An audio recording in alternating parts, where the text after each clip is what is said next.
नमस्ते दोस्तों, आपके अपने चैनल सिलाई सखी में आप सभी का स्वागत है। दोस्तों आज का वीडियो हमारा है सवाल जवाब का। तो चलिए समय न गंवाते हुए शुरू करते हैं।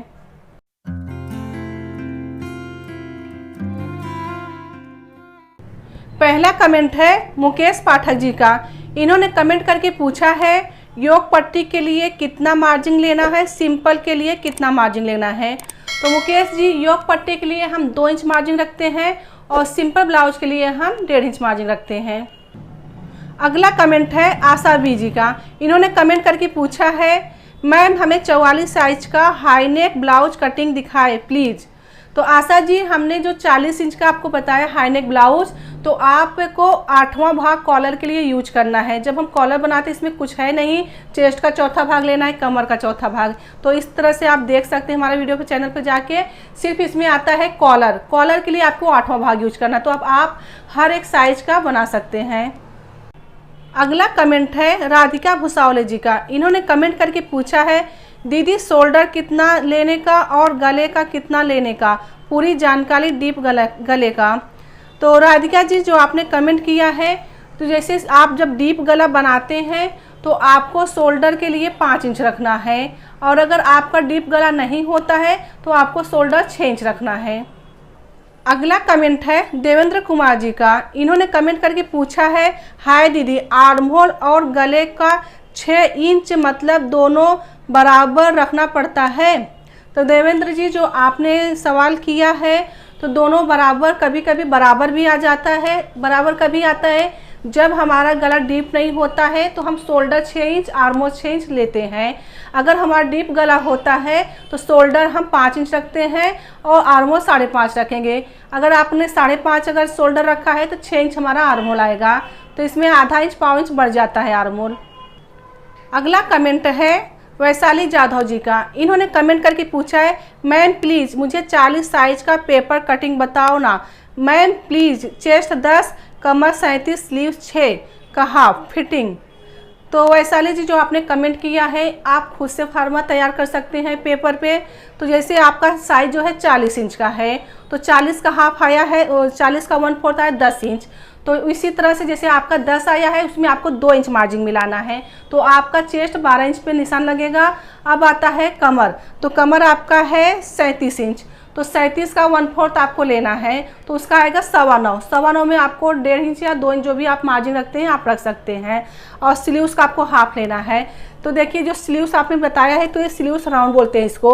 तो इसका जो भी आएगा, समझो आपने 6 लिखा है, अगर ये 12 इंच है, ये राउंड 12 इंच है, तो उसका हाफ आएगा 6। तो 6 पे निशान लगा के आपको 1.5 इंच मार्जिन रखना है, फिर इसके बाद निशान लगा लेना है। तो इस प्रकार से आप फार्मा तैयार कर सकते हैं पेपर कटिंग। अगला कमेंट है संजय गुरु जी का। इन्होंने कमेंट करके पूछा है पाइपिंग ही सही नहीं आती है, बाकी सब ठीक होता है। मैंने पहली बार ब्लाउज सिला, बहुत अच्छा हुआ, सिर्फ पाइपिंग ज़्यादा नहीं, थोड़ी सी सही नहीं आई। तो संजय जी, आपने जो कमेंट किया है, आपका ब्लाउज सब अच्छा हुआ, तो आपकी जो पाइपिंग है थोड़ी सी सही आई, ज़्यादा नहीं आया। तो आप जैसे कि जूने कपड़े पे क्रॉस में जैसे पाइपिंग की पट्टी कटिंग कर लीजिए 1 इंच का। तो जैसे कि हम पाइपिंग बनाते हैं, जैसा जाड़ा पतला लेते हैं, उस हिसाब से पट्टी भी कटिंग करते हैं। तो आप 1 इंच की पट्टी कटिंग करके क्रॉस में आप जूने कपड़े में पाइपिंग लगाने की प्रैक्टिस कीजिए। आप 1-2 बार लगाएंगे तो फिर आपका फिनिशिंग अच्छी आएगी। अगला कमेंट है उत्तम वर्मा जी का। इन्होंने कमेंट किया है नाइस, पान गला को बनाना बताए प्लीज़, बना नहीं पाते ठीक से। तो उत्तम जी, आपको क्या करना है, सबसे पहले पान गला को कैनवस में कटिंग करना है। उसके बाद आपको कपड़ा लेना है, कपड़े जैसे एक्स्ट्रा कपड़ा लेना है, उसके ऊपर कैनवस जो आपने गला कटिंग किया है उसको चिपका लेना है। प्रेस से आपको अच्छे से चिपका लीजिए। इसके बाद क्या होता है, साइड में फोल्ड करके 1.5 इंच का सिलाई मार दीजिए। जब आप ब्लाउज में अटैच करते हैं तो उसको पूरा सिलाई कर लीजिए गोलाई में पान के। फिर उसके बाद करके आधा इंच मार्जिन छोड़ के आप पान गले का जो शेप है वो कटिंग कर लीजिए। इसके बाद कैंची का आपको क्रॉस थोड़ा थोड़ा आधा इंच पे लगाना है। आपकी ध्यान रखना है, आपको जो आपका जो सिलाई की है पान गले का, वो कटना नहीं चाहिए सिलाई का। तो जब आप कैंची का कट लगाएंगे तो आपका पान गला की फिनिशिंग अच्छे से आएगी। वैसे भी हम जब पान गले का डिजाइन बताएंगे तो उसमें हम आपको वीडियो बता देंगे बना के। अगला कमेंट है अजय बाथम जी का। इन्होंने कमेंट करके पूछा है पाइपिंग की पट्टी कितनी इंच की लेनी चाहिए मैडम जी प्लीज़ बताओ। तो अजय जी, पाइपिंग की पट्टी जो होता है 1 इंच, 1.25 इंच लिया जाता है। जैसा आप पाइपिंग पतला या जाड़ा बनाना चाहते हैं उस हिसाब से आप 1 इंच ले सकते हैं, पतला बना रहे हैं, या आपने 1 इंच, अगर आपको फोल्ड करके बनाना है पाइपिंग, जैसे आपने क्रॉस पट्टी कटिंग कर लिया, उसको डबल फोल्ड करते हैं तो आप 1.5 इंच ले लीजिए। अगर सिंगल बना रहे हैं 1 इंच, 1.25 इंच, इस तरह से आप ले सकते हैं क्रॉस पट्टी। अगला कमेंट है सदाशिव सम्राट जी का। इन्होंने कमेंट करके पूछा है चेस्ट के हिसाब से 6वां भाग लेना है क्या कटोरी का। तो सदाशिव जी, आपने जो कमेंट किया है तो जो भी साइज है आपका उसका 6वां भाग लिया जाता है। अगला कमेंट है अंतरा गुप्ता जी का। इन्होंने कमेंट करके पूछा है मैम 40 साइज के ब्लाउज में शोल्डर आर्म होल कितना लेना होगा मैम प्लीज़ बताएं, थैंक यू। अंतरा जी, आपने जो कमेंट किया है 40 साइज के लिए, तो जैसे 40 साइज के लिए हम जब डीप गला बनाते हैं तो शोल्डर हम 5 इंच रखते हैं, आर्म होल 5.5 रखते हैं। अगर आपका डीप गला नहीं है तो आप जैसे 5.5 शोल्डर और 6 इंच आर्म होल रख सकते हैं। वैसे भी 5.5 जहाँ तक है 5.5 आता है आर्म होल, क्योंकि ये चेस्ट की जो चौड़ाई होती है वो बढ़ जाती है, तो हमारा 5.5 में भी आ जाता है आर्म होल। अगला कमेंट है राजू प्रजापत जी का। इन्होंने कमेंट करके पूछा है मैडम मुझे कटोरी वाला ब्लाउज बहुत कम समझ में आ रहा है, प्लीज़ थोड़ा समझाने की कृपा करें, बाकी सारे ब्लाउज मुझे समझ में आ रहे हैं, थैंक यू। राजू जी, जो आपके जैसे आपने सारे ब्लाउज समझ में आ गए, वो आपको आसान लगा, इजी लगा, तो उसी तरह हमने बोर्ड पे समझाया है। 5, 6, 7 नंबर है ट्यूटोरियल में, जो टेलरिंग गुरुकुल कोर्स का हमने एक प्लेलिस्ट बना रखा है, आप उसमें देखिए 5, 6, 7 नंबर है।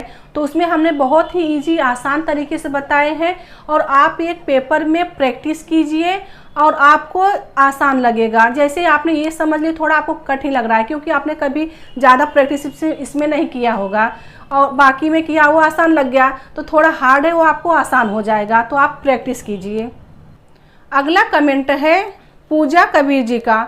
इन्होंने कमेंट किया है और हुक आई का मार्जिन तो लिया ही नहीं आपने। तो पूजा जी, जो आपने वीडियो देखा है उसमें हमने 2 इंच मार्जिन एक्स्ट्रा पहले से लिया है, तो उसमें अगर आप हुक आई के लिए अगर मार्जिन नहीं लेते हैं तो भी आपका ब्लाउज परफेक्ट आता है। अगर आपको ऐसा लगता है कि इसमें लेना चाहिए तो आप ले सकते हैं, तो दोनों तरीका सही है। अगला कमेंट है सुनीता सैनी जी का। इन्होंने कमेंट करके पूछा है दीदी क्लास कितने बजे लगती है। तो सुनीता जी, हमारा जो क्लास है मंगलवार और शुक्रवार को रात 8 बजे रहता है, और कमेंट का हमारा संडे को रात 8 बजे रहता है, तो आप देख सकते हैं। अगला कमेंट है पिंकी पद्दा जी का। इन्होंने कमेंट करके पूछा है मैम कॉलर ब्लाउज कटोरी वाला जब बनाती हूँ तो कटोरी ठीक से नहीं बैठता, चढ़ जाता है, प्लीज़ बताएं। तो पिंकी जी, जब आप कॉलर वाला ब्लाउज बनाते हैं तो इसमें जो मार्जिन होता है, ये जब कॉलर हमारा यहाँ से बनता है तो ठीक है, तो ये ब्लाउज आपका चढ़ जाता है। क्यों चढ़ जाता है? इसके लिए हमको मार्जिन एक्स्ट्रा लिया जाता है। 2 इंच आपको मार्जिन बढ़ा के लेना है लंबाई में, तो आपका जो ब्लाउज है कटोरी वाला वो नहीं चढ़ेगा। अगला कमेंट है जयप्रकाश यादव जी का। इन्होंने कमेंट करके पूछा है योग पट्टी ब्लाउज में 4 टक्स कितने कितने इंच का होता है। तो जयप्रकाश जी, जो आपने कमेंट किया है ये 4 टक्स कितने इंच पे होता है, तो योग पट्टी छोड़ के हम उसके ऊपर से जो मेन टक्स होता है शोल्डर के बीच में वो 2.5 इंच का टक्स होता है। तो 2.5 इंच का टक्स लेने के बाद आप 1.25 इंच गले की तरफ, 1.25 इंच आप कमर की तरफ, और 2 इंच आप आर्म होल की तरफ से ले सकते हैं। तो आप इस तरह से टक्स लगा सकते हैं। तो दोस्तों, सवाल जवाब का सिलसिला अब हम यहीं पे ख़त्म करते हैं। अगर आपके मन में कोई सवाल होगा या कोई डाउट होगा तो आप हमें कमेंट करके ज़रूर बताएं, तो फिर हम अगले संडे आपके सवालों का जवाब देंगे। तो समझें, सीखें, सफल बने। वीडियो देखने के धन्यवाद। मिलते हैं अगले वीडियो में।